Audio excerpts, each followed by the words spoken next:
కృతానాం నవవిధానాం మహాపాప ఉపపాతకాదీనాం సద్యః కన్యక వివాహం చేస్తే అనంతమైన పుణ్యం వస్తుంది. చేసిన పాపాలన్నీ కూడా క్షమింపబడతాయి. నవవిధానాం 9 రకాలైనటువంటి పాపాలు ప్రక్షాళన అవుతాయి. అవి కూడా మహాపాపాలు ఉపపాతకాలు సద్యః. అద్దాన్ని కడిగితే ఎంత అందంగా ఉంటుందో మనం చేసిన ఆ నవవిధాలైనటువంటి పాపాలన్నీ కూడా ప్రక్షాళన చేయబడతాయట. అంతేకాకుండా అగ్నిష్ణోమ ఆప్తోర్యామ వాజపేయ పౌండరీక అశ్వమేధాది శతకృత హవన యోగ్యతావన సిద్ధ్యర్థం. మరి కన్య లభించింది అక్కడ. ఆ కన్యకు వివాహం చేస్తే 100 సార్లు అగ్నిష్ణోమము, ఆప్తోర్యామము, వాజపేయము, పౌండరీకము, అశ్వమేధము ఇలాంటి యజ్ఞాలు ఒక్కసారి చేస్తే అనంతమైన పుణ్యం. 100 సార్లు చేస్తే అంత పుణ్యం వస్తుందో ఒక్క కన్యకు వివాహం చేస్తే అంత పుణ్యం వస్తుందట. అంతేకాకుండా మరి క్షత్రియ వంశములో ఉద్భవించినటువంటి వారంతా కూడా రాజులుగా ఉద్భవించి ఉన్నారు.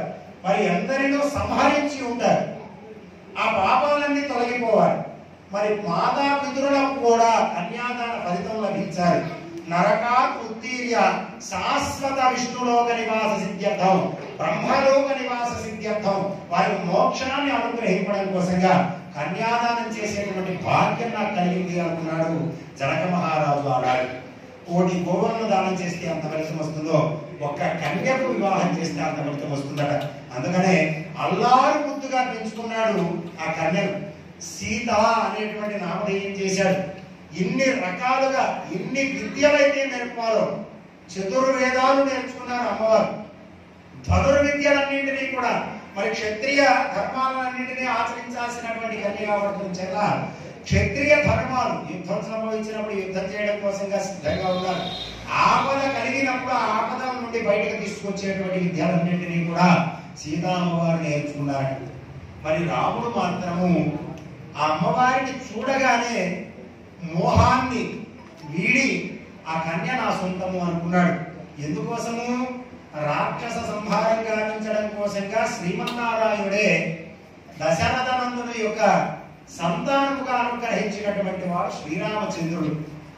మరి పుత్రకామేష్టి యాగం చేశాడు దశరథ మహారాజు గారు. ఆ పుత్రకామేష్టి యాగమునందు అగ్ని భగవానుడు అనుగ్రహించినటువంటి పాయస పాత్రను అందుకున్నారు గురువు గారు. ఆ పాయస పాత్రను దశరథ మహారాజుకు అందజేస్తూ 3 భార్యలకు కూడా సమానంగా ఈ పాయసాన్ని అందజేయమన్నారు. గురువు ఆజ్ఞ మేరకు ఆ పాయసాన్ని ప్రసాదంగా 3 భార్యలకు అందజేశాడు.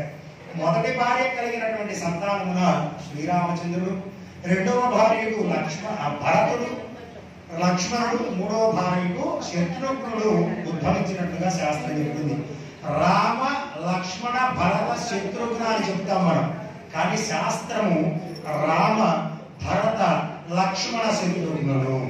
భరతుడు 2వ వాడు రాముణ్ణి అంటి పెట్టుకుని ఉన్నాడు కాబట్టి లక్ష్మణుడిని మనం రాముడితో పాటుగా ఉచ్చరిస్తూ ఉంటాము నిత్యము కూడా.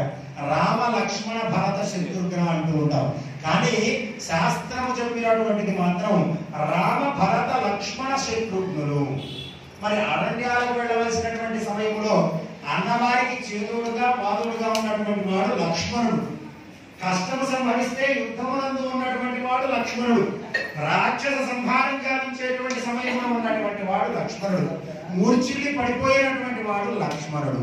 కావడం చేత మనందరం కూడా రాముని తర్వాత ఉచ్చరించేటువంటి నామము లక్ష్మణుడి అయినది. ఎప్పుడు అంటి పెట్టుకొని ఉన్నాడు కాబట్టి ఆ యొక్క రామునితో పాటుగా చక్కగా లక్ష్మణుడిని కూడా వెంటనే మనం చెప్పుకోవడం జరుగుతూ ఉంటుంది. కాబట్టి అలాంటి వాడు శ్రీరామచంద్రుడు. ఎక్కడైతే అన్యాయము జరుగుతుందో అక్కడ ఆ అన్యాయాన్ని సంహరింపజేసి రక్షించేటువంటి వాడు రాముడు. రామ అంటేనే చాలు మనం చేసినటువంటి పాపాలే తొలగిపోతాయట. మరి ఇలాంటి రాముణ్ణి అర్చించినటువంటి వారు, ఆరాధించినటువంటి వారు మానవులందరూ కూడా సకల కష్టాలను వీడి సుఖాలను పొందుతారని శ్రీమద్ రామాయణం మనకు తెలియజేస్తుంది. మరి రాక్షస సంహారం గావించినటువంటి ఈ శ్రీరాముని చూసి సీతామ్మవారు ఏనాడు భయపడలేదు. ఎందుకని భయపడలేదు? ఇంత ఆకృతి కలిగినటువంటి స్వామి, ఆజానుబాహు, అరవింద దళాయుతాక్షుడు, మరి ఇంత అందంగా ఉన్నాడు, ఆజానుబాహుణ్ణి కలిగి ఉన్నాడు, చక్కటి భుజాలు, బాహువులు కలిగినటువంటి వాడు, అందమైనటువంటి వాడు. ఇంతటి రాక్షస సంహారం గావిస్తున్నాడే, ఇంత యుద్ధాలు చేస్తూ ఉన్నాడే. మరి ఇవన్నీ చూసి ఏనాడైనా సీతామ్మవారు భయపడ్డారా? క్షత్రియ ధర్మాలన్నింటినీ తెలుసుకుంది కాబట్టి భర్తకు చేదోడుగా ఉండాలి అనుకున్నదే కానీ ఏనాడు భయపడి వెనక అంచి వేయలేదు.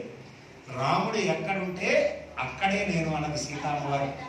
అందుకనే దశరథ మహారాజు గారు తన తల్లి యొక్క ఆజ్ఞ మేరకు అరణ్యాలకు పంపించదలిచారు. తెల్లవారితే పట్టాభిషేకం రాముల వారికి, తెల్లవారితే పట్టాభిషేకం. చక్కగా ఆస్థానం అంతా, రాజ్యం అంతా రాముని సొంతం అవుతూ ఉంది. అలాంటి సమయమున రాత్రి కాలంలో తండ్రి గారు వచ్చి రాముణ్ణి ఆజ్ఞాపించాడు. ఏమని? నాయన, ఈ రాజ్యాన్ని వీడి కట్టుబట్టలతో నువ్వు అరణ్యాలకు వెళ్ళాలి, 14 సంవత్సరాల పాటు వనవాసం ఆచరించాలి అని చెప్పి ఆజ్ఞాపించాడు. శిరస వహించాడు రాముడు. అలాంటి కుమారులు ఎవరైనా ఉన్నారా మీ ఇంట్లో? ఉన్నారా ఎవరైనా? మరి చూడండి, తెల్లవారితే రాజ్యం మొత్తం సొంతం అవుతుంది, కానీ వాటన్నింటినీ కూడా వీడి రాముడు అరణ్యాలకు వెళ్ళిపోయాడు. అలా వెళుతున్నటువంటి రాముని వెంట వెళ్ళినటువంటి వారు లక్ష్మణుడు, సీత అమ్మవారి ఇరువురు కూడా. రాముడు అన్నాడు, అరణ్యములో నివాసం ఉండదు, ఆహారం ఉండదు, సరైనటువంటి వసతులు ఏమీ ఉండవు. కాబట్టి నీవు అత్తగారిని, మామగారిని జాగ్రత్తగా చూసుకుంటూ ఇక్కడే ఉండమన్నాడు. ఎక్కడ? అయోధ్యలో. ఇక్కడే ఉండు. దశరథుడిని అలాగే అత్తగారిని ఇరువురిని కూడా జాగ్రత్తగా చూసుకుంటూ వారి యోగక్షేమాలను పరిశీలిస్తూ ఇక్కడే ఉండమని ఆజ్ఞాపించాడు.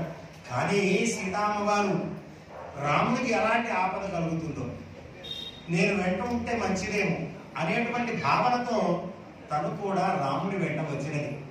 చక్కగా గుహుడు నావలో దరిచేర్చాడు, ఒడ్డుకు చేర్చాడు. ఇంకా అక్కడి నుంచి వారి ప్రయాణము అనంతం. అరణ్యాలు మొత్తం సంచరించారు. పర్ణశాల యందు ఆశ్రమాన్ని నిర్ణయించుకున్నారు. ఆ ఆశ్రమం నందు నివాసం ఉన్నారు. మరి ఈ వృత్తాంతం అంతా మనకు తెలిసిందే. అక్కడికి లంకిని రావడం, లక్ష్మణుణ్ణి మోహించడం, ముక్కు చెవులు, ఇలా ఆ రావణాసురుడి యొక్క చెల్లెల్ని వధించడం, ఇలాంటి వృత్తాంతాలన్నీ కూడా మనం శ్రీమద్ రామాయణంలో తెలుసుకుని ఉన్నాం. ఇలా సీతామ్మ వారిని రాముల వారు తన సొంతం చేసుకోకపోయి ఉంటే రావణ సంహారం జరిగేది కాదేమో. రావణ సంహారం జరగడం కోసమే ఉద్భవించాడు కాబట్టి సీతామ్మ వారిని వివాహం చేసుకున్నాడు శ్రీరామచంద్రుడు.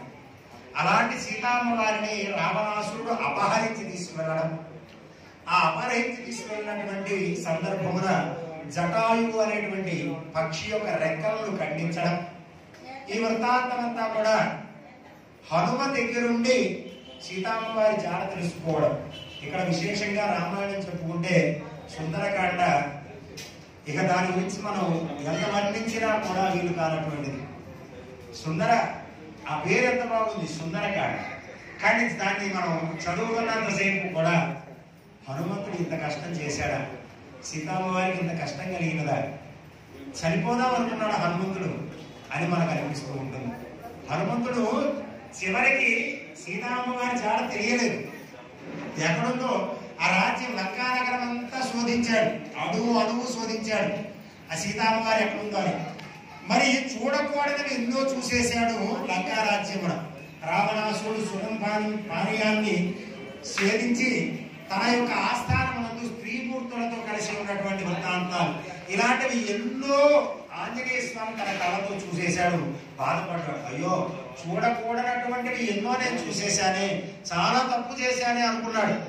కానీ తనను తాను సంధించుకొని మరలా ఆలోచన చేశాడు, నేను కావాలని ఇక్కడికి రాలేదు కదా, సీతామ్మ వారి జాడ తెలుసుకోవడం కోసం వచ్చినటువంటి ప్రయత్నమును చూశానే కానీ కావాలని ఇవన్నీ కూడా నేను చూడలేదు, నేను ఎలాంటి తప్పు చేయలేదు అనుకున్నాడు. సీతామ్మ వారి గురించి వెతికి చివరికి సాగర తీరానికి వెళ్ళి ఆంజనేయ స్వామి కూర్చున్నాడట. ఆ సాగర తీరానికి వెళ్ళి కూర్చొని ఆలోచన చేస్తూ ఉన్నాడు. ఇప్పుడు నేను మరలా తిరిగి 7 సముద్రాలు దాటి అవతలికి వెళితే రాముడికి సీత లేదు అనేటువంటి మాటను నేను చెప్పాలి. మరి ఆ మాట చెప్తే రాముడు బ్రతికి ఉండగలడా, లక్ష్మణుడు ఉండగలడా, అయోధ్య రాజ్యం ఉండగలదా? వీరందరికీ ఆటంకం కలుగుతుంది కదా, వారందరికీ ఈ వృత్తాంతాన్ని చెప్పే బదులు నేనే నా ప్రాణాలను అర్పిస్తే సరిపోతుందేమో అనుకున్నాడు ఆంజనేయ స్వామి. అలా ఆలోచించి మరలా కొంత సమయానికి తేరుకొని నిగ్రహాన్ని పూని మరలా ఆలోచించేశాడు. అయ్యో నేను హనుమను, నేనేంటి ఇలా ఆలోచిస్తున్నాను అనే తనకు కలిగినటువంటి మాయను వీడాడు. ఎప్పుడైతే మాయను వీడి లంకా రాజ్యం వైపు మరలా తిరిగి చూశాడో తన కళ్ళకి ఎదురుగా ఉండేటువంటి అశోక వనం కనపడిందట. అంతవరకు కనపడలేదు, అంతవరకు భ్రాంతిలో ఉన్నాడు. సీతామ్మవారు కనపడలేదు, ఎక్కడుందో, ఉందో, చనిపోయిందో, అసలు ఎక్కడుందో, ఏమైపోయి ఉందో అనే భ్రాంతిలో ఉన్నాడే తప్ప సీతామ్మవారు బ్రతికే ఉంటుంది, ఖచ్చితంగా కనపడుతుంది అనేటువంటి ఆలోచనతో చూడట్లేదు. అలా చూడకపోవడం వల్ల ఇలా శోకాన్ని నాశనం చేసేటువంటి వాడు. ఆ అశోకవనం ఎలా ఉంది? ఎంతో అందంగా ఉంది. లతలతో, తీగలతో, అల్లబడి వృక్షాలతో ఎంతో అందంగా ఉన్నదట ఆ అశోకవనం. ఆ అశోకవనం గోడ మీదకి పెట్టాడు. అక్కడ నుంచి ఒక పుష్ప వృక్షం మీదకి దిగాడు. అక్కడ నుంచి అశోకవనాన్ని అంతా కూడా గాంచాడు హనుమ. ఆ అశోకవనాన్ని గాంచినటువంటి సమయమున తాను కూర్చొని ఉన్నటువంటి వృక్షము కిందనే ఒక స్త్రీమూర్తి కూర్చొని ఉన్నది. ఆ స్త్రీమూర్తిని చూశాడు. వస్త్రాలు చిరిగిపోయి ఉన్నాయి, బాధపడుతూ ఉన్నదట ఆ స్త్రీమూర్తి. అలా చూస్తున్నటువంటి సమయంలో ఆలోచన చేస్తున్నాడు, నా సీతాదేవి ఈ విధంగా ఉంటుందా, ఇలా ఉంటుందా, దుఃఖిస్తూ ఉంటుందా, అయ్యో నా సీతాదేవికి ఎంత కష్టం కలిగినది అని బాధపడ్డాడు.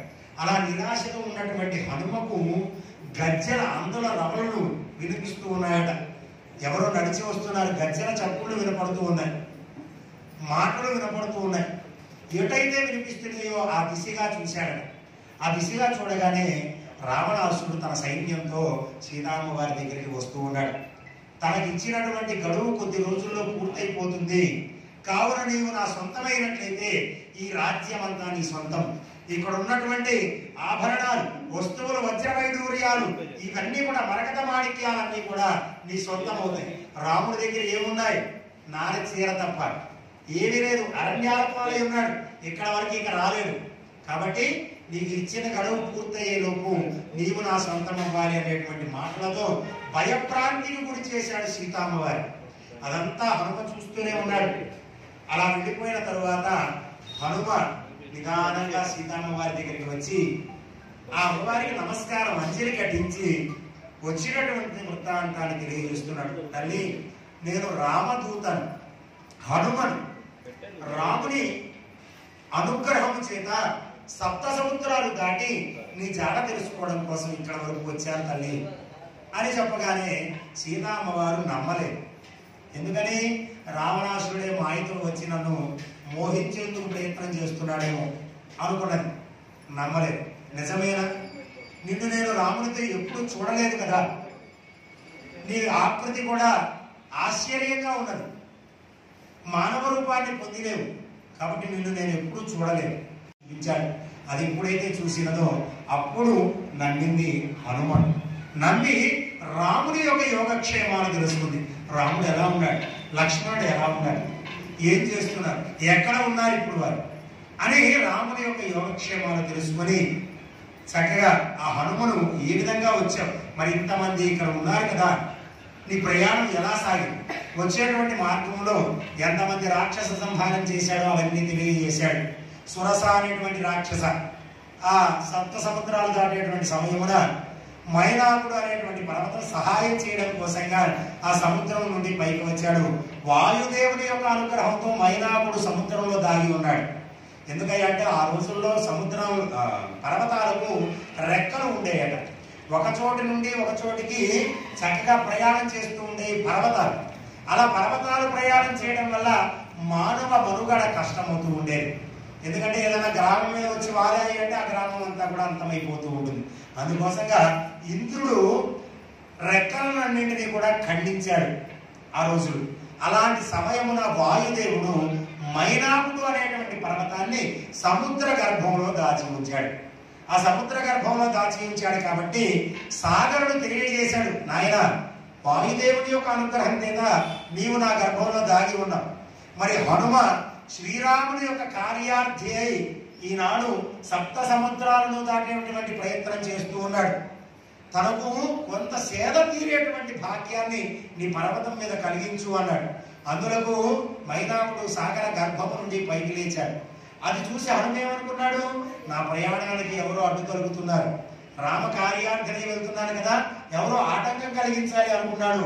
పిడికిలి బిగించి మైనాకుడు ఒక గుద్దు గుద్దాడు. ఆ గుద్దుకు ఆ పర్వతం ఛేదమైనదట. మైనాకుడు అప్పుడు తెలియజేస్తున్నాడు, బాధతో తెలియజేశాడు, హనుమా నీ బలం ఎంతో మాకు తెలుసయ్యా, నన్ను కాపాడు, రక్షించు, ఆగ్రహించను. ఎందుకంటే హనుమకు గుర్తు చేయాలి, తన బలం ఎంతో ఆయన గుర్తు చేయాలి. గుర్తుండదు ఆయన, ఎప్పటికప్పుడు చెప్తూ ఉండాలి. వానర సైన్యం అంతా గుర్తు చేసింది కదా, నీ అంతటి వాడేడే, నీవు కాకపోతే రాముడి కార్యం ఎవరు చేయగలరు? ఉప్పొంగిపోయాడు వెంటనే. ఆ మాటలకు ఉప్పొంగిపోయాడు హనుమ. మనం కూడా అందుకే హనుమాన్ చాలీసా చెప్తూ ఉంటాం. హనుమాన్ చాలీసాలో ఏం చేస్తాం, ఆ రాముడి గురించి చేసిన వైభవాన్ని చక్కగా ఆ స్వామిని పొగుడుతూ ఉంటాం. మనమంతా కూడా నీవు గొప్పవాడివి, అతి బలవంతుడివి, చక్కగా కార్యాన్ని సాధించేటువంటి వాడివయ్యా, నన్ను రక్షించవయ్యా అని మనం ఆ స్వామిని పొగిడి మన కార్యాలన్నింటినీ కూడా నెరవేర్చుకుంటూ ఉంటాం. అలాగే వానర సైన్యం అంతా కూడా పొగడడం చేత సప్త సముద్రాలు దాటాడు. ఆ లంకిని చంపాడు, చక్కగా లంకలో ప్రవేశించాడు.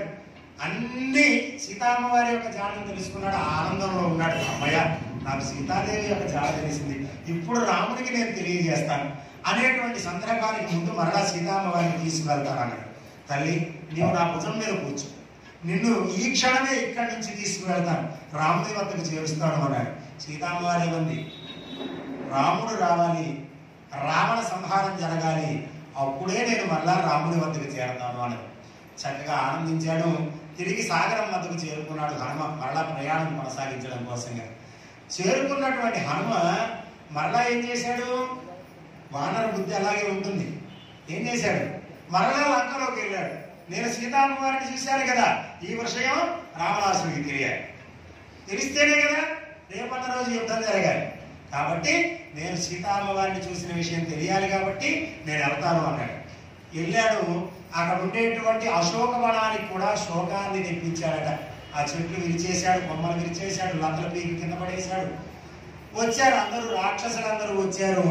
హనుమను బంధించాలని ప్రయత్నం చేశారు. ఎవ్వరి తరం కాలేదు. విభీషణుడు ప్రయత్నించినటువంటి బ్రహ్మాస్త్రానికి లొంగిపోయాడు హనుమ. దేనికి లొంగిపోయాడు?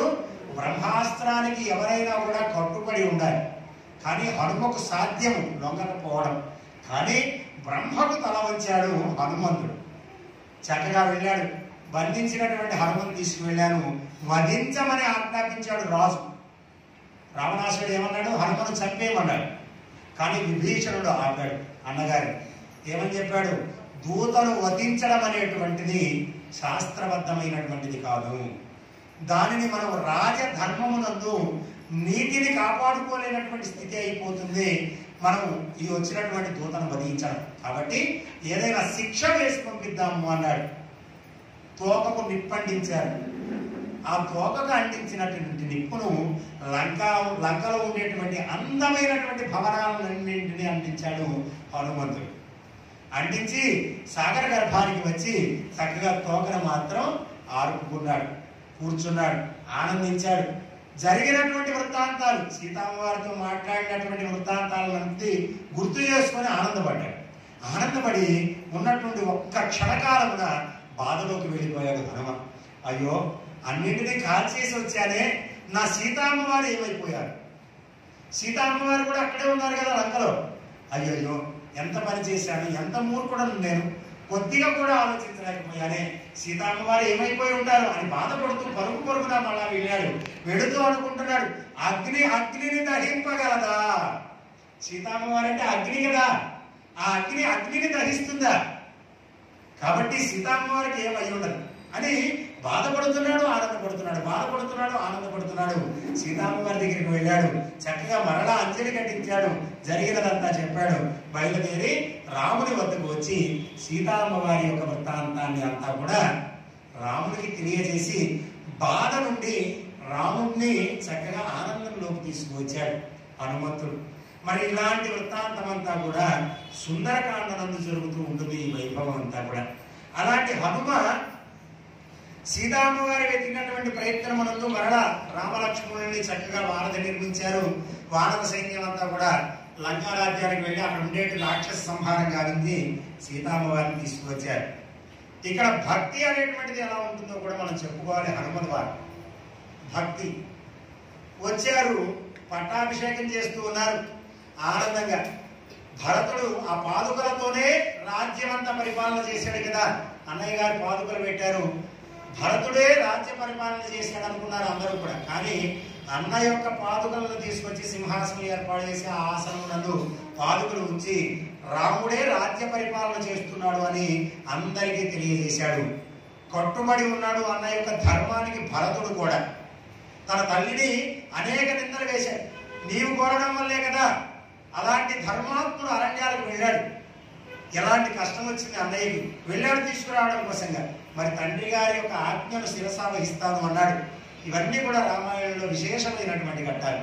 మరి హనుమ పట్టాభిషేక సమయమునందు సీతామ్మ వారు అందరికీ ఆభరణాలు అందజేస్తూ ఉన్నారు, ఆనందంగా ఉన్నారు. మనం కూడా ఆనందంగా పెళ్లి చేసినా ఏం చేసినా మన ఇంటికి వచ్చినటువంటి వారికి గిఫ్ట్లు అందజేస్తుంటారు కదా, మీరు అందరూ కూడా ఏదో ఒక వస్తువు గుర్తుగా ఇస్తూ ఉంటారు. అలాగే ఆ వానర సైన్యం ఎంతో కష్టపడింది, వారధి నిర్మించింది. అక్కడికి వెళ్ళి మరి వారి అసురుల ముందు వీరి బలం చాలా తక్కువ, కానీ ధర్మానికి కట్టుబడి ఉన్నారు కాబట్టి అలాంటి అసురులను సైతం సంహరించగలిగారు ఆ వానర సైన్య యోధులంతా కూడా. వారందరికీ రాముడు గుర్తుగా ఎన్నో వజ్రాలను, వైడూర్యాలను, ఆభరణాలను అందజేస్తున్నారు. చేతికి ఏదొస్తే తీసుకొని ఇస్తున్నారు.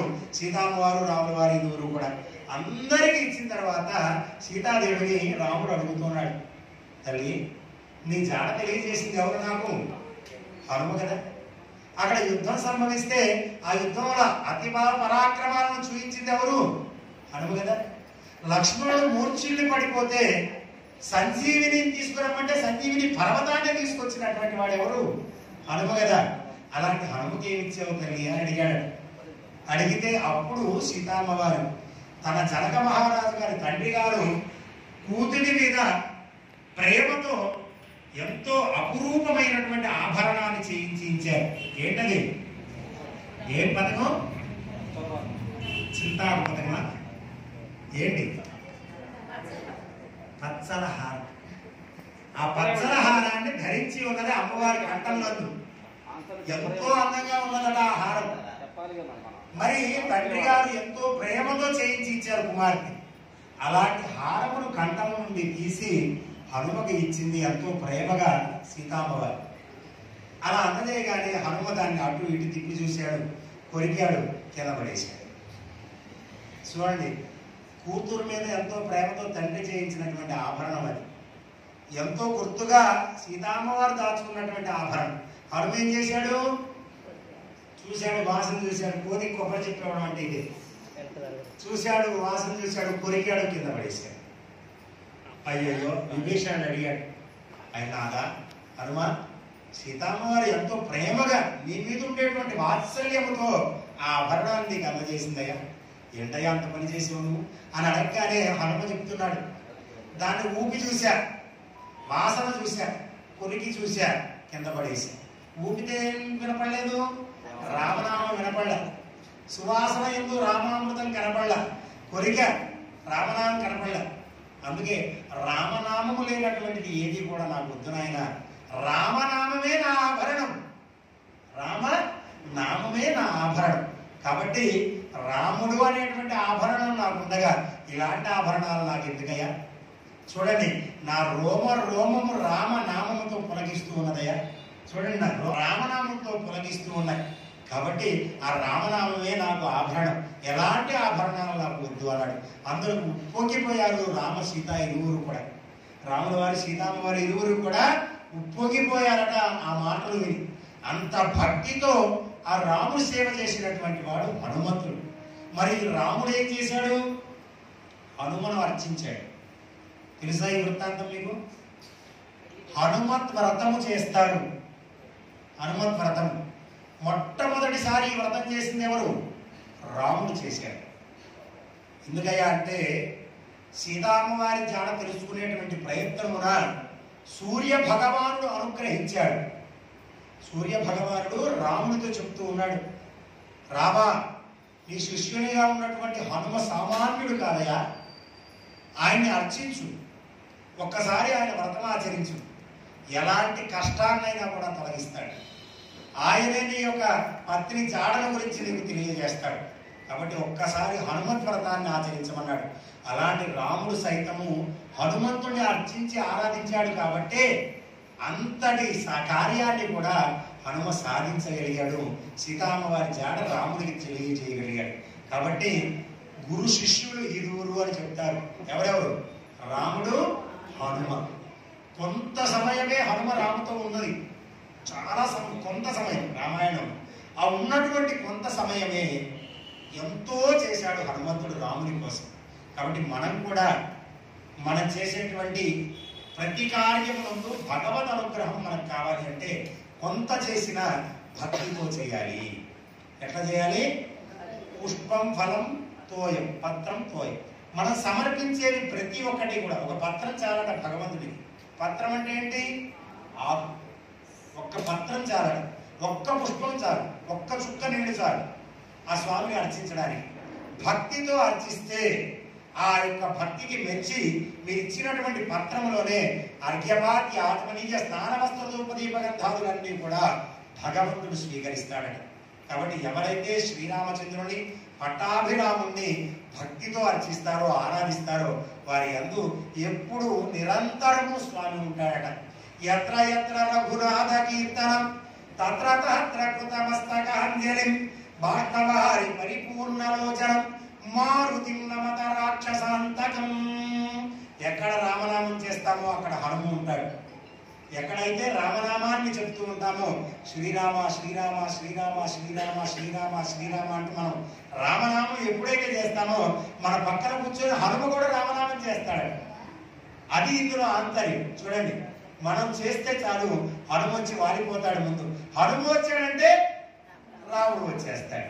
కాబట్టి అంత ఆంతర్యం ఉంది రాముని వద్ద. కాబట్టి అలాంటి దేవతా స్వరూపాలు శ్రీరామచంద్రుడు, పట్టాభిరాముడు, సీతామ్మవారు, అలాంటి దైవాలను మనం అర్చిస్తూ ఆరాధిస్తూ రేపటి రోజున కన్యాదాన పూర్వకముగా ఇరువురిని ఒక చోటకి చేర్చి చక్కగా కన్యాదానం చేసి కళ్యాణ వైభవాన్ని గురించి తెలుసుకొని కళ్యాణ మహోత్సవాన్ని చేసుకోవడానికి మనం సిద్ధమవుతూ ఉన్నాం. ఇలాంటి గుణగణాలు కలిగినటువంటి వారు సీతారాముల వారు. కాబట్టి రేపటి రోజున అమ్మవారు ఏ గోత్రంలో ఉద్భవించారు, స్వామివారు ఏ గోత్రంలో ఉద్భవించారు, వీరి ముత్తాత, తాత, తండ్రి ఎవరు అనేటువంటి వృత్తాంతాలను కళ్యాణ మహోత్సవంలో వైభవంగా తెలుసుకుంటూ కళ్యాణ మహోత్సవాన్ని మనం అంతా కూడా స్వామివారికి సమర్పణ చేద్దాం.